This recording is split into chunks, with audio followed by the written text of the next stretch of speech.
Anyone that's been to a sporting event, the atmosphere before a game, I think Game Time Decisions has that same exact atmosphere. This is our arena. This is what we do. There is going to be an energy to Game Time Decisions that you will feel night in and night out. The excitement you get when you lock your bets in, when you're figuring out what you want to do, we can zone in on the biggest games each night. I want this to be the place that people come to before the games start so they feel as ready as possible to lock in their cards. We are going to hit every single one of those markets that you need to know about. We're going to go through every single thing, and I've got a great team behind me that's going to help me get the job done. There is not going to be a better place, I promise you, than Game Time Decisions to get that new information, react to it, and be able to then bet accordingly. We will have everything at our disposal, and we will use that to our advantage. I'm Kevin Walsh. Tune into Game Time Decisions from 6 to 8 p.m. Eastern on SportsGrid.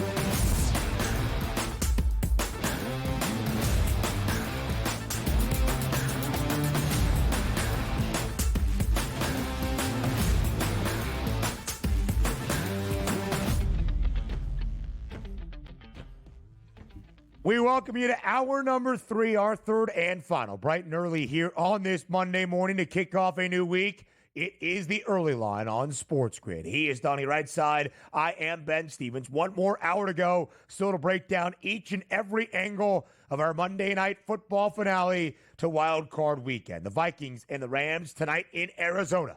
Minnesota, a short favorite against Los Angeles with a total at 47 and a hook. We'll hear from you, how you approach Monday Night Football. We'll hear from TV Tom Vecchio, how he approaches Monday Night Football. You'll get some picks and some best bets from Donnie and I, and we'll get the injury analysis and insight at the end of Wild Card Weekend. The field views for tonight from the Pro Football Doc, Dr. David Chao as well. Yes, and I'm excited for this game tonight. We should have some excitement here, of course, because that total close to 50 at this point, 47.5, a spread that's under 3. Two teams obviously looking to advance. The winner will play in Philadelphia on Sunday at 3 p.m. Eastern. So for me, being an Eagles fan, getting to watch this game, a little self-scouting out here, just see who's doing what. Is anybody getting banged up? Any key players stepping to the table? But I think we get a pretty clean effort tonight in a by the way, it's not going to be a sterile environment. Like, hey, you just have to move this game on short notice. There's 2,000 fans there. There's going to be a lot of fans in this game. It'll be interesting who they actually cheer for and who it affects more. Yeah. But I think we got a really good game on a standalone primetime game to end Wild Card Weekend.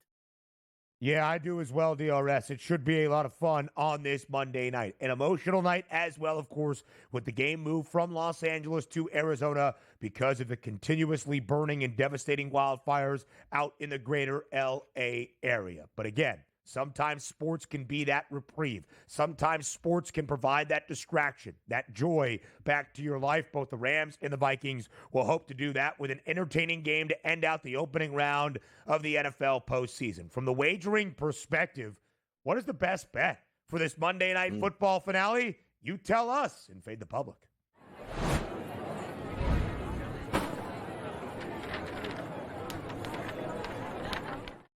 A very intriguing Fade the Public poll at SportsGrid on Twitter. What is the best bet for tonight's NFL playoff game between the Vikings and the Rams? Minnesota as a 2.5-point favorite. The Rams getting 2.5 points. Is it the over or the under of that total of 47 and a hook? In DRS, it seems as though the public is mainly trying to figure out which side they like more. Most of the public, a little bit more than 39%, backing the Rams as the underdog. I would assume also a sprinkle on that outright moneyline price as well, or laying less than a field goal with the Vikes, 36%. Only 13% on the over, nearly 12% on the under, so pretty even there, but not as much attention to that total of 47 and a hook. The public really, DRS, trying to figure out, is it Minnesota or is it LA?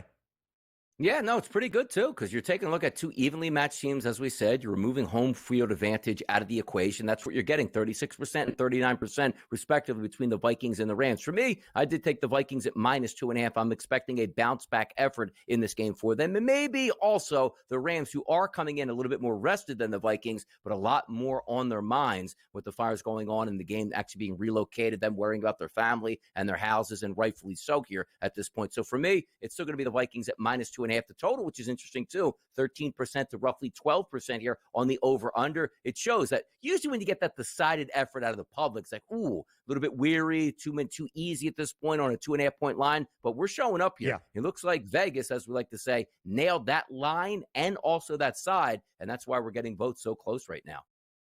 Opened at 2.5 in favor of Minnesota when the game was originally slated, of course, for Los Angeles inside SoFi Stadium. Early last week, we saw some buy-in to the Rams despite most of the public money on the FanDuel Sportsbook still backing the Vikes in terms of the spread. A lot of the public, or at least a little bit more of the public, likes LA in our poll, but Donnie, still 64% of the money in terms of the spread bets with the Vikings. 66% of the bets on the spread overall still with the Vikings. The Rams, since the end of week 5, in a 1-4 start, as the early portion of the season for Los Angeles, plagued by injuries, Puka Nacua, Cooper Kupp, basically everybody on the O-line trying to protect the veteran in Matthew Stafford. It was not a great start to the year. But then the Rams won 9 of their next 11. A Week 8 matchup, short week Thursday Night Football at home against Minnesota that saw the Rams as a 2.5-point underdog win outright. That really the turning point of LA's season. I remember breaking down that game with you, being like, if the Rams have any hope whatsoever of having yet another dramatic turnaround as we saw a season ago in 2023, it really starts tonight with a victory over the Vikings, who started off perfect 5-0, and then after the loss on that short week Thursday night game in LA, had dropped 2 straight. Minnesota then went on to win a ton in a row. In fact, 9 straight before the regular season finale last Sunday against Detroit. But Donnie, both of these teams have been really good this year where they find themselves in terms of the spread, including that short week Thursday night game against the Vikings. Since week 5 on with Matthew Stafford starting, the Rams are both 3-1 straight up and against the spread as an underdog. Minnesota 11-5-1 against the spread overall this season. And the Vikings have largely been booked as a favorite really since week number 4 of this season. Should be a good game tonight. The public is telling you so. Not exactly sure who they want to lay most of their wagers on, and less than a field goal spread to end out wild card weekend. Yeah, and that's what we're getting here. This is why you're in the playoffs here, evenly matched opponents going toe-to-toe. The one question I guess you could possibly have is, we took a look at the Philadelphia Eagles yesterday. Boy, how can they lose this game? Couple weeks off for Jalen Hurts, maybe comes back rusty. He did, but they still won the football game, and he played well when it mattered. We look at Sam Darnold facing that adversity of not playing well on the road last week against Detroit. Yeah. Did he turn into a pumpkin? Can he bounce back out of it? Because the one thing you do know is this game has a lot to do with psychology in your head and how motivated you are to play good in that football game. And sometimes it's just that I didn't play well. How do I bounce back? Or is it, boy, we missed a lot of open throws to Justin Jefferson. And let's just say in this game, Minnesota's driving on a key 3rd and 4 in the red zone. Justin Jefferson runs that quick slant, and that ball is not where it's supposed to be. Instead of a touchdown, it turns into an incomplete pass, or worse, an interception. And does that actually snowball on Sam Darnold? I'm betting against that. I think he's a good enough quarterback here to go up against this defense and move the football with a lot of weapons. And I'm going to trust what I saw on the season out of Sam Darnold and the Vikings as it pertains to tonight. But those are the angles that I'm looking at. And I think Sam Darnold will have a bounce-back performance in a good direction tonight. Yeah, entering that regular season finale, DRS, 6 of the previous 7 games, Darnold, multiple touchdown passes in that span. In the 7-game span, 18 TDs to only 2 INTs. Matthew Stafford hasn't thrown for more than 2 bills now in 3 consecutive starts, as the Rams have relied on their young and ever-improving defense. We saw the Lions bring a ton of pressure against Sammy D last Sunday night. Only sacked him twice, but you could tell it messed up his timing and rhythm. The Rams are going to look to do that with that young defensive line anchored by Jared Verse, the rookie out of Florida State. But guys like Byron Young, Brendan Fisk, a ton for this LA defense that can get to the quarterback tonight. And Donnie, as we talk props yet again, you said it right before the break, Cooper Kupp might be the X factor for LA. Yep. 48.5 is the number. In the first game against Minnesota, we saw Puka Nacua over 100 yards, Cooper Kupp more than 50, and a receiving score. There have been times this year, not all that many together, but times this year when the Rams' offense on full display is both Nacua and Kupp getting theirs. Yes, and that needs to happen tonight. It can't be one-dimensional. Look, Puka is one of the best young wide receivers in the sport here, but Cooper Kupp needs to be activated tonight and active in that football game. We can't be 25 or 30 yards or less. He's got to be the old Cooper Kupp if you want to win playoff games against opponents I believe are just a little bit better than you are. Yep, absolutely so. We'll continue the breakdown for Monday night out in the desert a little bit later on in this hour. The Pro Football Doc joins us next.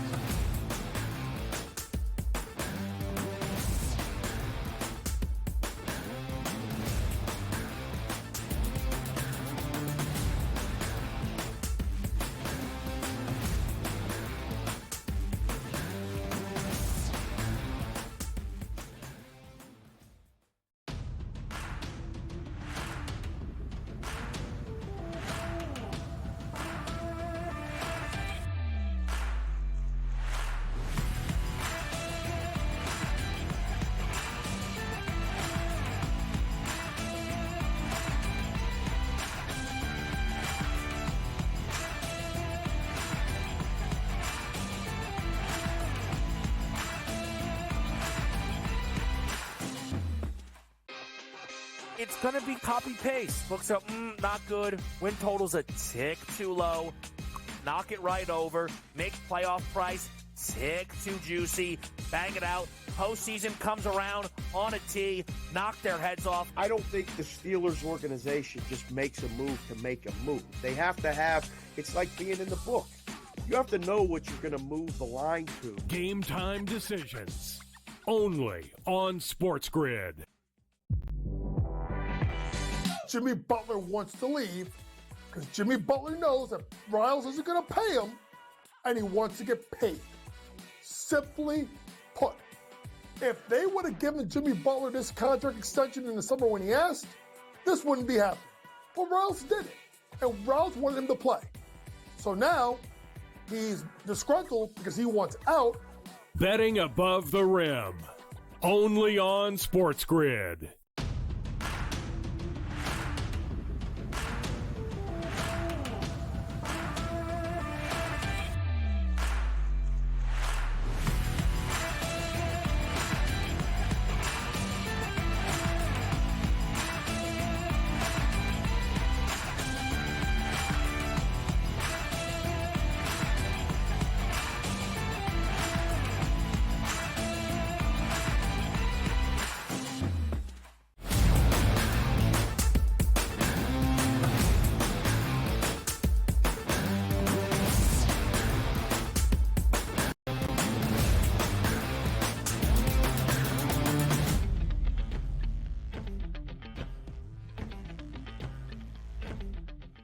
At this stage of the NFL season, now in the playoffs, if there are any injuries, it becomes even more vital. The significance of it, the injury analysis and insight, bright and early on this Monday before we end out Wild Card Weekend with the Pro Football Doc, Dr. David Chao. As always, Dr. Chao, we appreciate the time. Thank you for joining us here on this Monday to look back on a weekend and, of course, one final game in the opening round tonight between the Rams and the Vikings. You know, I love Wild Card Weekend. It's like the opening round of March Madness, right? Game after game. It's pretty cool. It is pretty cool indeed. All right, Dr. Chao, let's look back on the weekend that was a dominant defensive performance out of the Philadelphia Eagles yesterday against the Green Bay Packers. Defense, special teams, forcing 4 turnovers. That was the difference. But one of the leaders of that Eagles defense, their linebacker, Nakobe Dean, feared to have suffered a significant knee injury that more than likely, Dr. Chao, reports say will knock him out for the remainder of this postseason. What did you and your team at Sports Injury Central see with that knee injury to Nakobe Dean? What do you think his outlook is for the remainder of the postseason? Before we get to Nakobe Dean, rewind a little bit on Jordan Love. All week I was saying more worry about Jordan Love and his elbow and the nerve issue, especially gripping, spinning the ball, throwing downfield with accuracy than Jalen Hurts. And unusual, the number of picks he threw, and he really wasn't driving the ball downfield. Now, to his credit, he was not blaming the elbow or the nerve issue, but you have to wonder what role that played. I know pregame Adam Schefter talked about it, and even Nate Burleson talked about it and what it is. The news on Nakobe Dean does not appear good. Unfortunately, we don't have specific video on his left knee. It just didn't show on the replay. I think it was the step before he finished the tackle. But, obviously carted off is never a good sign for a guy as tough as him. Doc, real quick, too, in this game, because I always like the diagnosis of what happens. We hear the term stinger quite a bit in professional ranks and certainly college football. Elgton Jenkins got a stinger. What prevents you from coming back, and some players who are able to come back from stingers? Well, stingers are like all injuries, a little bit different. Most stingers happen. They're very transient. It goes away in seconds. Once it starts to last minutes, it usually goes hours and potentially days. And stingers can have you numb and also weak. So it's a nerve issue. Thankfully, it's a more brachial plexus and peripheral nerve. It's not a neck issue, but it's a nerve issue. Like a lot of nerve issues, once they don't go away very quickly, they linger a little bit. That's what happened to Elgton Jenkins. Numerous injuries for the Packers entering the game and throughout the game in Philadelphia. Green Bay's season comes to a close yesterday. You can see it there. Let's go to the first game, Doc, of Sunday. Josh Allen and the Buffalo Bills, big victory at home, 31-7 against Denver. But late in the game, we saw a very zoomed-in look at Allen's right throwing hand in his thumbnail, partially torn and ripped off despite Buffalo's success against Denver. Allen was asked immediately after the game, how's your hand? It's good, man. It's playoff football. But do you think, Dr. Chao, there's any lingering effects to having your thumbnail on your right throwing hand partially torn off for the week following? Look, I get it. It's his throwing hand. And I've always said the thumb, quote, is very important to grip, the most important finger, so to speak, to grip and spin the football. Very hard with a thumb injury. But this is not a thumb injury. This is a thumb tip and the nail, and it's not on the pad grip side. It won't affect his function at all. I mean, it's football, not even a blip on the radar screen as far as we're concerned.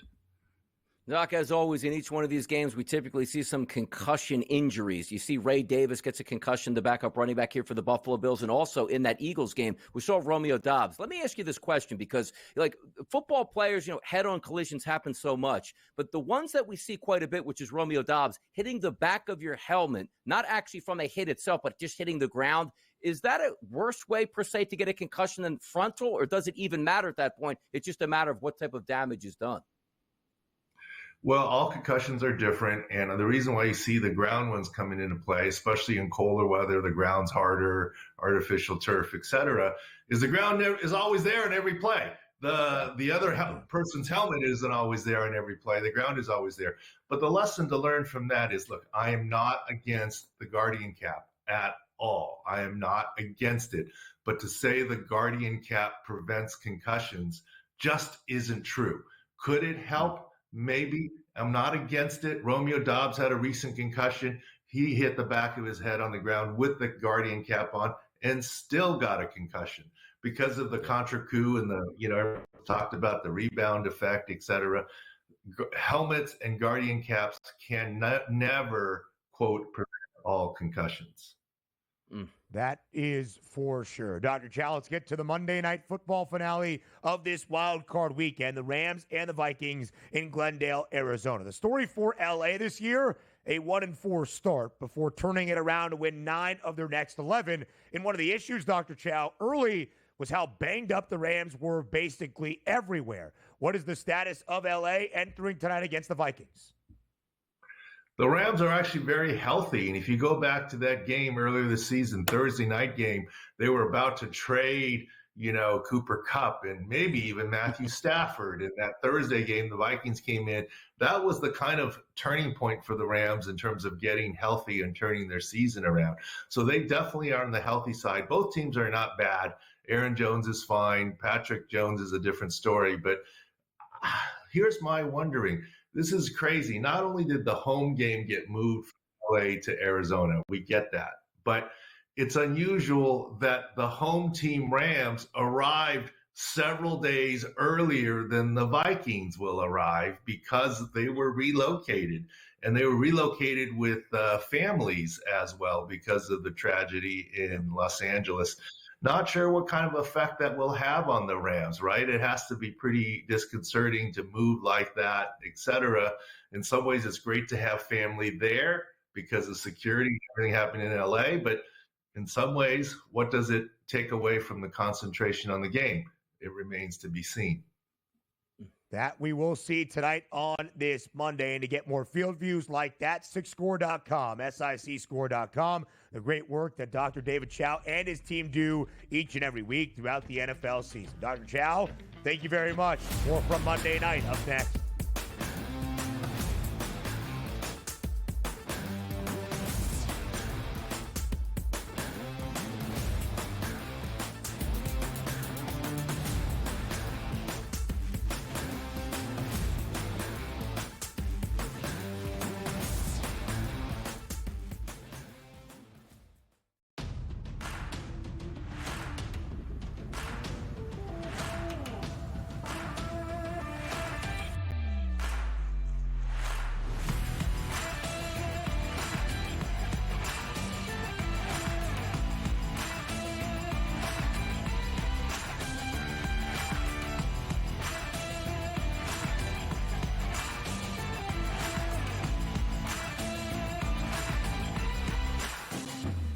Anyone that's been to a sporting event, the atmosphere before a game, I think Game Time Decisions has that same exact atmosphere.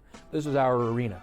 This is what we do. There is going to be an energy to Game Time Decisions that you will feel night in and night out. The excitement you get when you lock your bets in, when you're figuring out what you want to do, we can zone in on the biggest games each night. I want this to be the place that people come to before the games start so they feel as ready as possible to lock in their cards. We are going to hit every single one of those markets that you need to know about. We're going to go through every single thing, and I've got a great team behind me that's going to help me get the job done. There is not going to be a better place, I promise you, than Game Time Decisions to get that new information, react to it, and be able to then bet accordingly. We will have everything at our disposal, and we will use that to our advantage.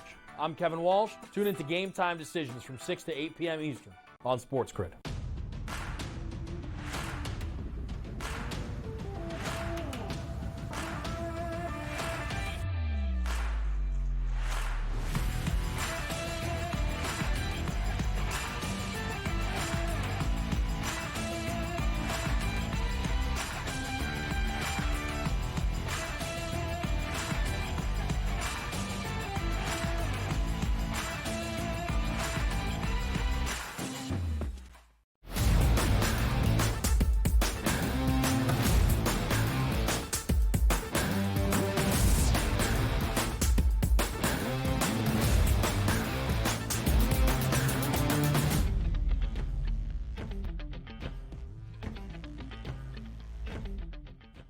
We continue to break down and preview the Monday night finale to Wild Card Weekend tonight in Glendale, Arizona, between the Rams and the Vikings. 2.5-point spread in favor of Minnesota. Total stands at 47 and a hook. DRS, we didn't really talk a ton about the total as we started this third hour, because in the Fade the Public poll, it was mostly the public trying to determine would they lay less than a field goal with the Vikes, would they back the Rams as the underdog. A little bit more love for the over than the under, but really only about 25% of the entire vote, even on the total of 47 and a hook. 4 of the first 5 games during Wild Card Weekend, well under. Our only over, first game on Saturday, the Texans winning 32-12. Total was 41.5. It ekes over because of a late Chargers score. We haven't seen a ton of offensive production throughout the opening round of this postseason. Might that change tonight out in the desert? It could be. And by the way, what are some of the common denominators here? Commanders and the Bucks, 23-20, outdoors. Packers, Eagles, 22-10, outdoors. Bills, Broncos, 31-7, outdoors. Steelers, Ravens, 24-14, outdoors.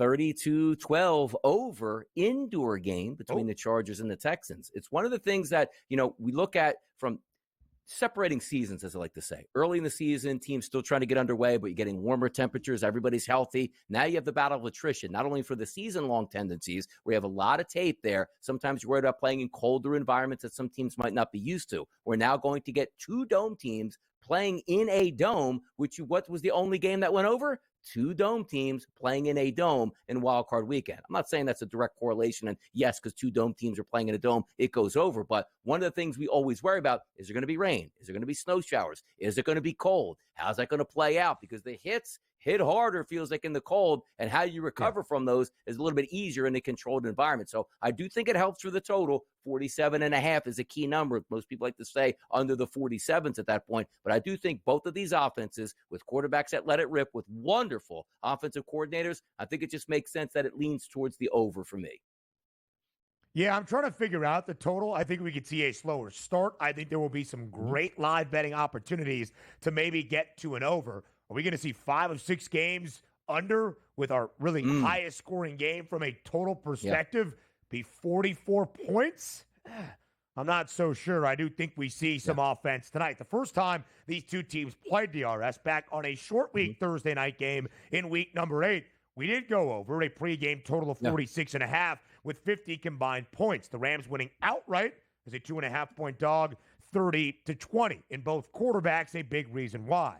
Matthew Stafford, 279 yards, 4 touchdowns. Sam Darnold, 240 yards and 2 touchdowns, combining to throw 6 touchdowns in the game. Not sure we see the same production tonight, but what do you make of the quarterbacks? Yeah, I do think both of these quarterbacks will have aggressive game plans coming in, because let's understand, defense is better typically here on Minnesota's side for me for the season as it plays out.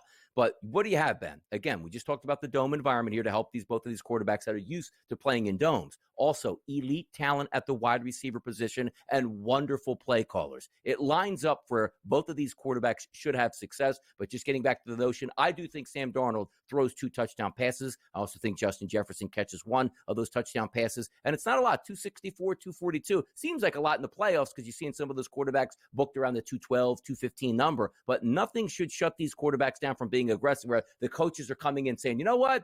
I don't know if I trust my quarterback in the biggest spots here. No, I'm expecting full gas game plans, particularly because the Rams were waiting and rested with their top players, understanding who they were going to play in this football game. And from the opposite side of it, you're looking for a bounce-back effort for Minnesota that was in a tough environment that maybe learned something from playing a pseudo playoff game last week and now have a second chance to try to overcome what those difficulties were in that first game there. I do think we get some offense. I'm trusting both of these quarterbacks in this game.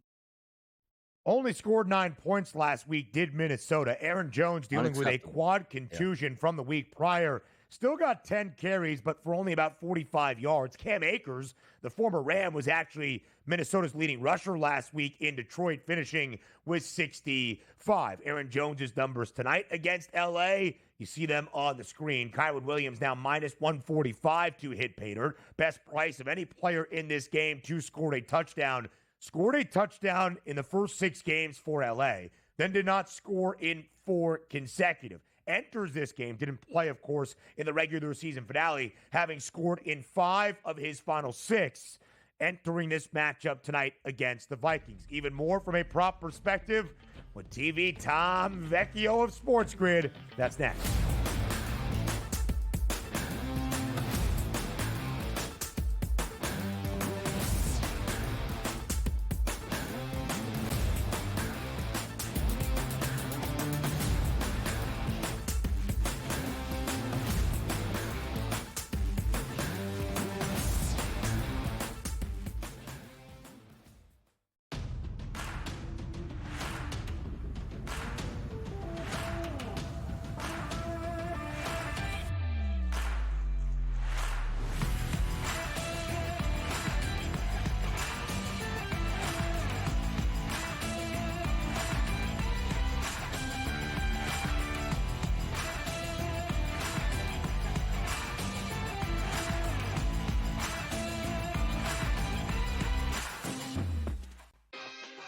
It's going to be copy-paste. Books are, not good. Win total's a tick too low.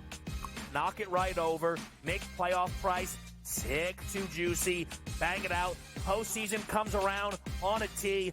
Knock their heads off. I don't think the Steelers organization just makes a move to make a move. They have to have, it's like being in the book. You have to know what you're going to move the line to. Game time decisions. Only on SportsGrid.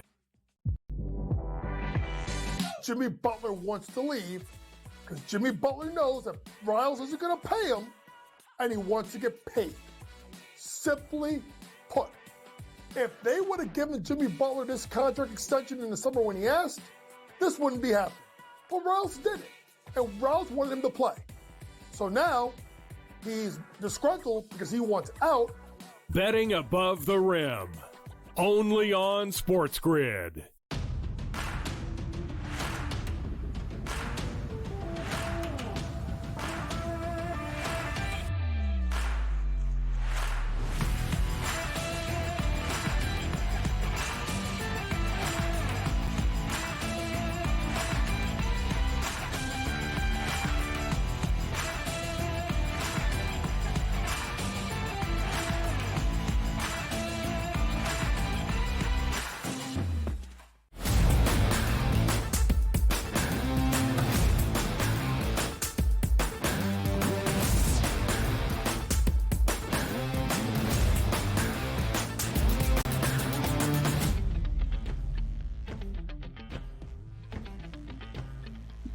We welcome you back to the early line on this Monday, live right here across the Sports Grid Network. One final football game to Wild Card Weekend to end out the opening round of the NFL postseason before maybe the best weekend of football all year.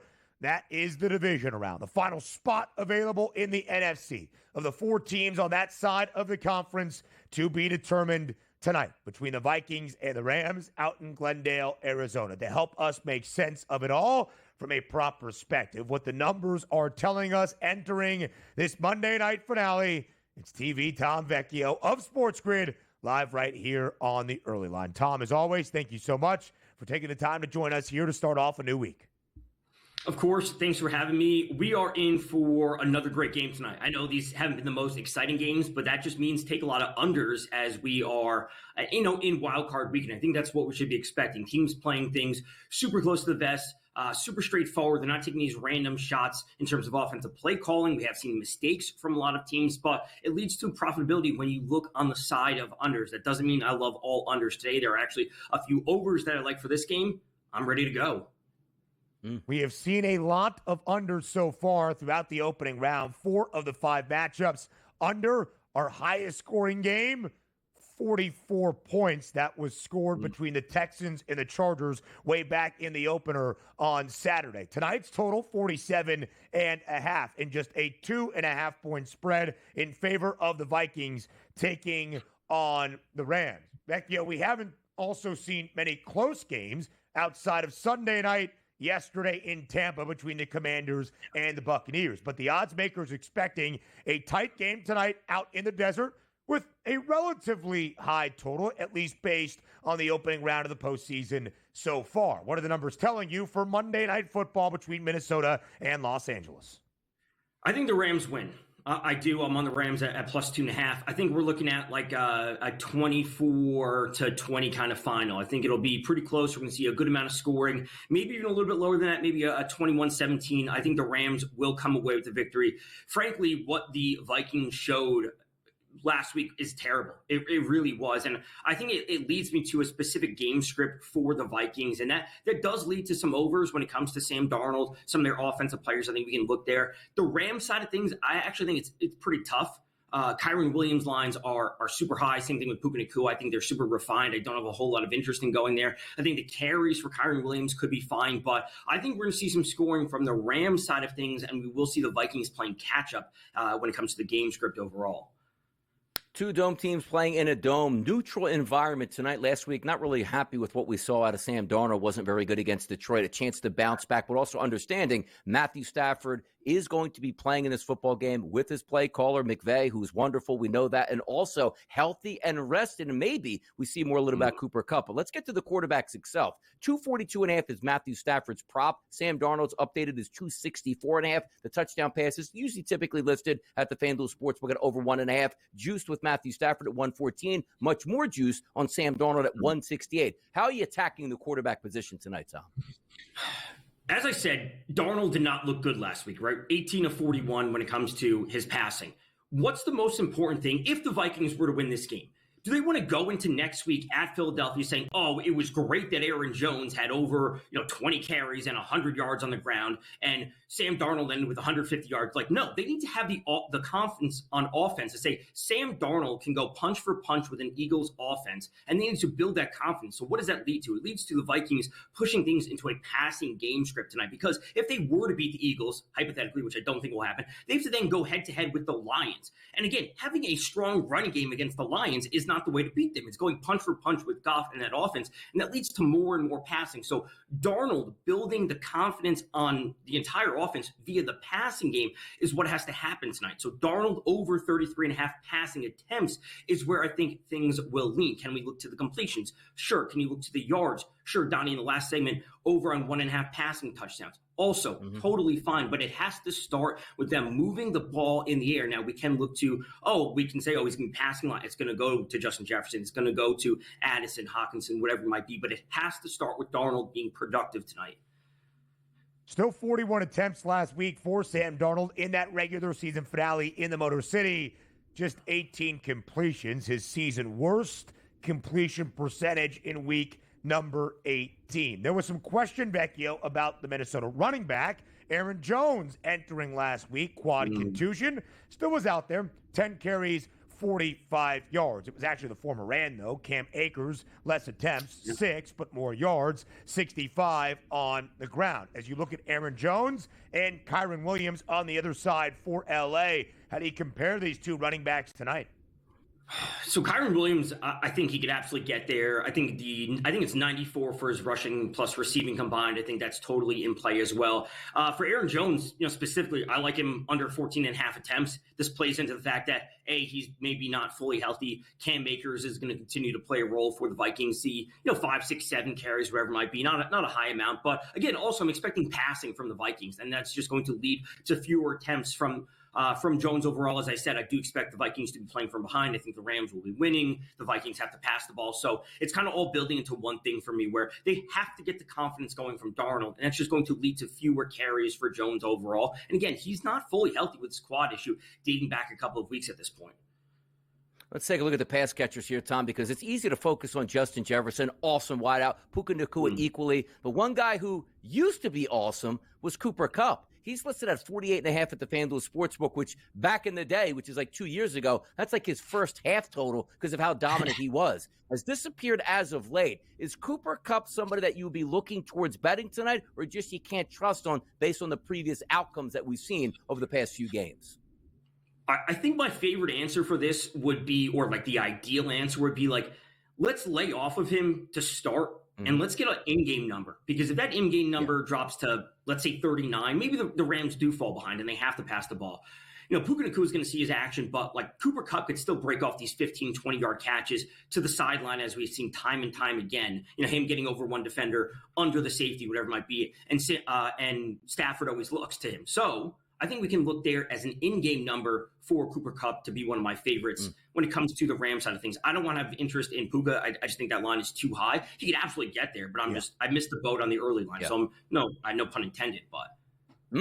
Love that pun. Or absolutely pun intended. Yeah. Highest number tonight is Puka Nacua at 91.5, even north of that of Justin Jefferson. Plenty on the other side, of course, Vecchio for Minnesota. You expect Sam Darnold to air it out a ton tonight. Who then would you look at as one of his top targets? I think Jordan Addison over 4.5 receptions is receptions. I just generally don't go to receiving yards more. So I think receptions for Addison will be fine. Some of those underneath options, if Jefferson is covered deep, I think is great. But T.J. Hawkinson, I specifically like tonight over 44.5 receiving yards. Throughout the regular season, the Rams allowed 1,101 receiving yards to opposing tight ends. That was the third most in the league. And they also allowed 7 touchdowns, which was tied for the 5th most. So there is some defensive inefficiency when it comes to their linebackers, their safeties covering tight ends. And again, if they're diverting extra effort to a Justin Jefferson or Addison, that underneath option for Hockenson really could be there tonight. Yeah.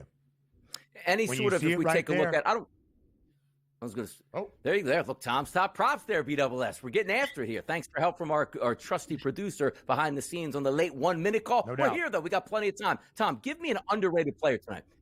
Give me an underrated player tonight that we can look at this. You know what? Some people might not be focusing on that you think might have a good game tonight. Tyler Higbee, right? Everyone's going to be focusing on Kyron Williams props. We're going to look at Cooper. Maybe it is a breakout game for Cooper Kupp, but Tyler Higbee coming back late in the season, a little bit of postseason redemption, buying into that storyline from last season when he got hurt. Like, maybe he can't, like, there's a chance he goes over on his yards, but still under on his receptions.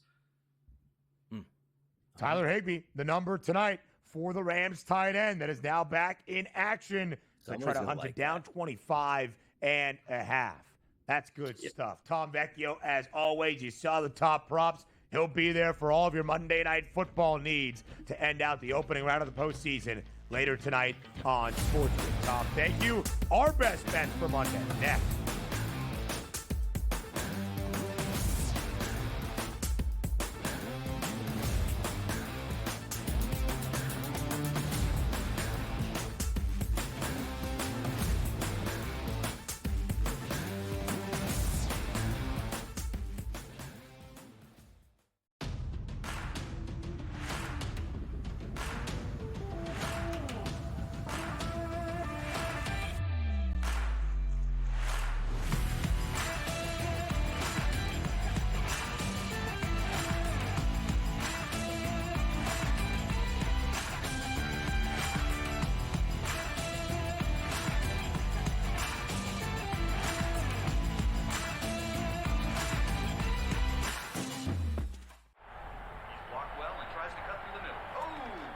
Your gut says Miami is going to win, and you should take the over. Your gut also said your NFT selfies would only go up in value. They didn't. But your head is on SportsGrid and knows the QB is in concussion protocol. The backup has a 45 QBR against the zone coverage. The New York D has the most sacks in the league. So yeah, trust your head. It's smarter to be on SportsGrid. There is going to be an energy to game time decisions that you will feel night in and night out. We're going to go through every single thing, and I've got a great team behind me that's going to help me get the job done. I want this to be the place that people come to. We are going to hit every single one of those markets that you need to know about. There is not going to be a better place, I promise you, than Game Time Decisions. We will have everything at our disposal, and we will use that to our advantage. I'm Kevin Walsh. Tune into Game Time Decisions from 6 to 8 p.m. Eastern on SportsGrid.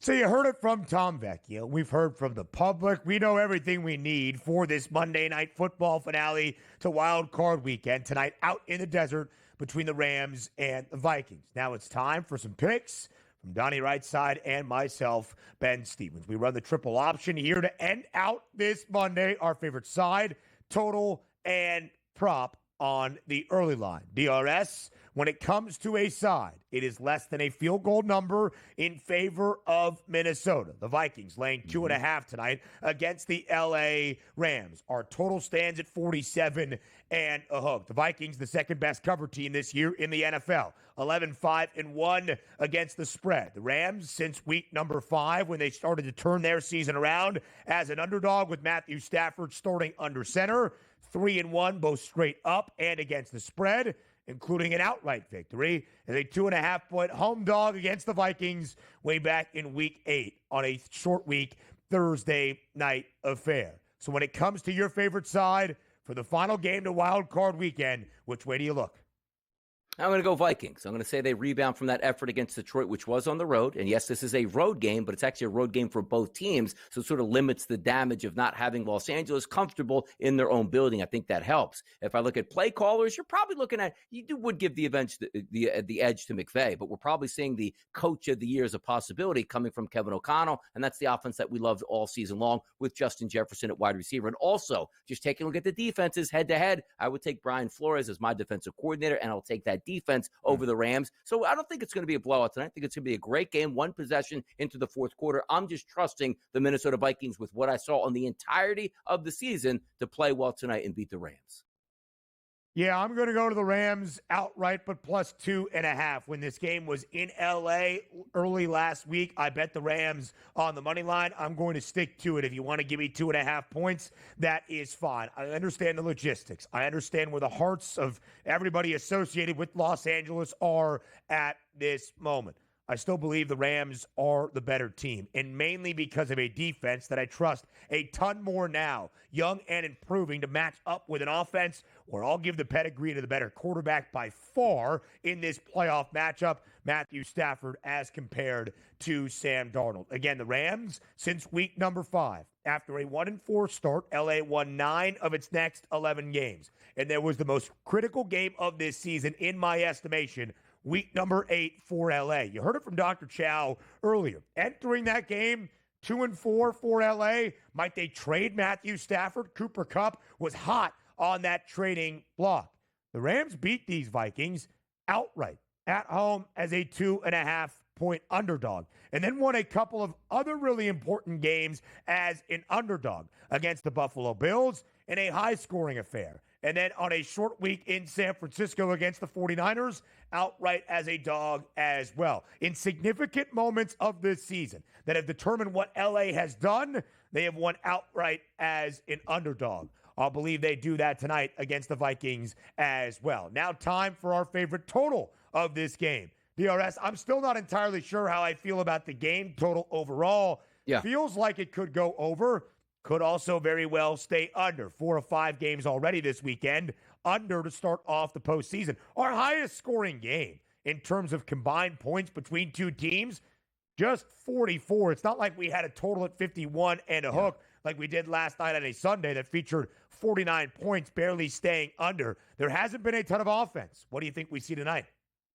Yeah, I think that number is right on it, by the way, for the total 47.5, because really envisioning a game of like a 27-20, 27-21 type game, close game, one possession into the fourth quarter, and that balance will hang in both, obviously, with the spread and the total. But for me, I'm trusting once again that Brian Flores-led defense tonight, team total, I should say, under 23.5. The one thing that we do know is here, in the NFL, much more than recent years, teams going for it on fourth down. The reason you say that is you're passing up field goals to try to trade touchdowns doesn't always work in your favor. You saw it last night from the Washington Commanders, a couple fourth downs where you could add points, which end up with nothing here. That's what you're hoping for. You see that 23.5. Just give me one of those possessions on a 4th and 2 in the red zone that the Rams don't get any points, and you should be in good shape. I'm going to take team total under 23.5. I do think they approach that number, obviously, because I think it'll be a close game, but I think they stay under that 24-point number.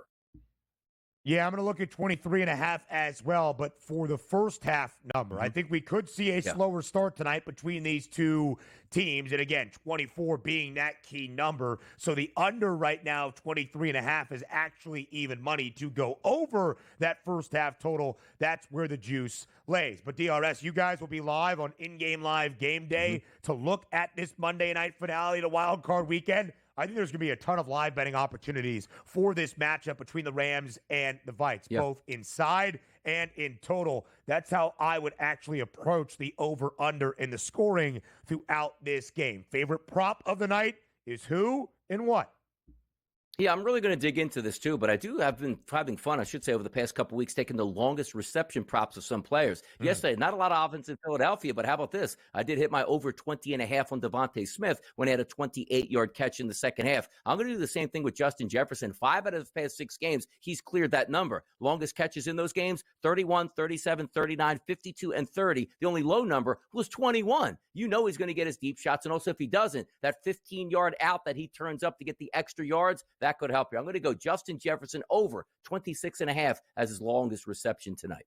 I think it's a great look, and DRS, it is correlated, of course, to Sammy D. I do not believe Darnold is going to be as bad as we saw last Sunday night against Detroit. And when he has not been bad, Justin Jefferson has been incredible. 12 of 17 games this year for J-Jet with at least 81 receiving yards. His prop tonight, 89.5. The highest number is Puka Nacua at 91 and a hook. But, Donnie, if the Rams are going to win tonight outright, Cooper Kupp needs to be there. And Cooper Kupp needs to be heavily involved. Over 48.5, really correlated to how I see this game playing out. But LA, of course, winning outright. When they beat the Rams back, or when they beat the Vikings back in Week 8, Cooper Kupp had more than 50 receiving yards. In that high-scoring game against Buffalo, Cooper Kupp more than 90 receiving yards. Cooper Kupp needs to step up tonight in the biggest way for LA, DRS. Absolutely, he does. Like, if you're looking again at 2 players, Aaron Jones, the running back from Minnesota, he's got to be healthy. He's got to play well. Same thing with Cooper Kupp. If both of those guys or one of those guys underperform, that puts a lot of things in peril tonight. So, fun game. We'll look forward to it and end a great wild card weekend. And we will see you tonight on SportsGrid. Enjoy the money line. We round out the early line next.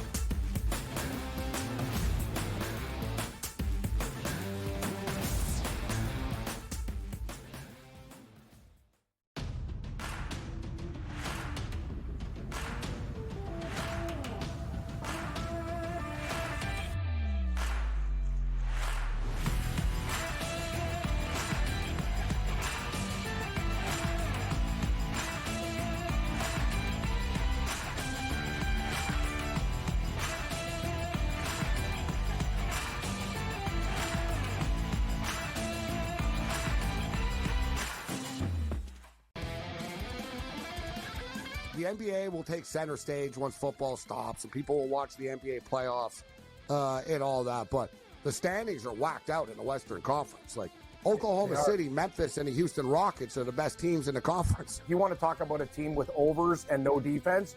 The Wizards are your team. It's unbelievable. They can't make a total high enough. It's nuts. Sports Rage tonight. Weeknights 10 p.m. to 12 a.m. Only on SportsGrid.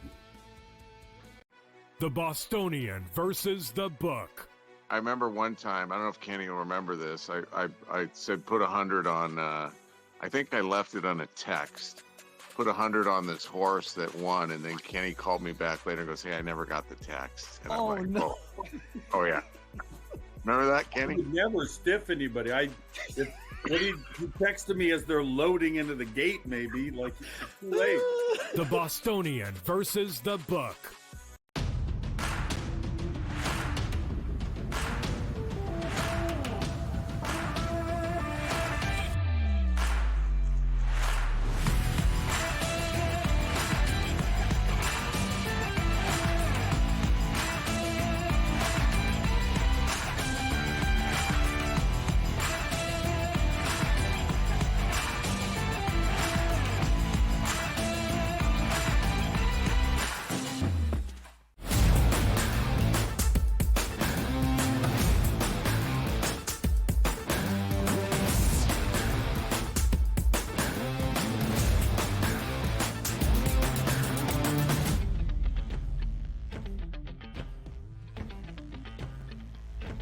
Live right here on the early line on SportsGrid, rounding out our first day of this new week.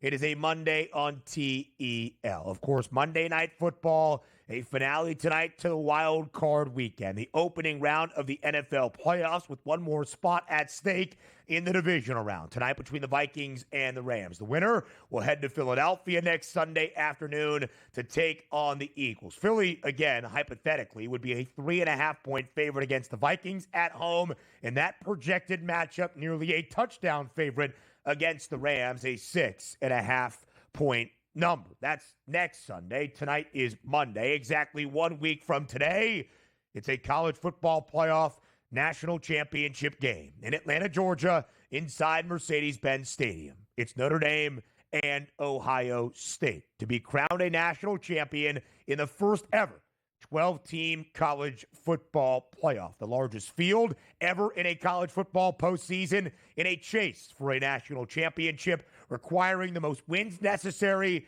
to be crowned a national title winner. You heard it from DRS, and allow me just to make a point before we dive into the early numbers for next Monday's game.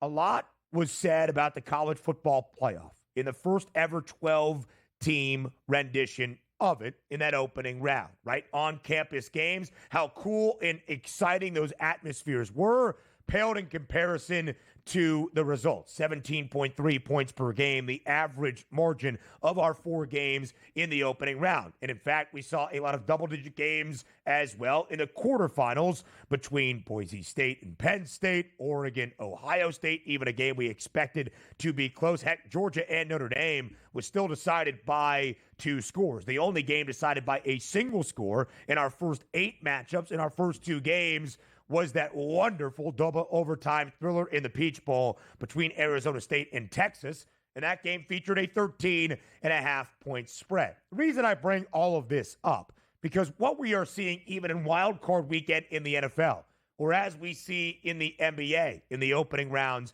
of a postseason, certainly in Major League Baseball as well, that once you reach the playoffs in any format, you are going to have blowouts. Even between the best teams in a league, the good teams that qualify for playoff success, there are different tiers. There are different pegs of what you will reach in terms of being elite, in terms of being on the upper echelon, in terms of being a true contender to be crowned a champion.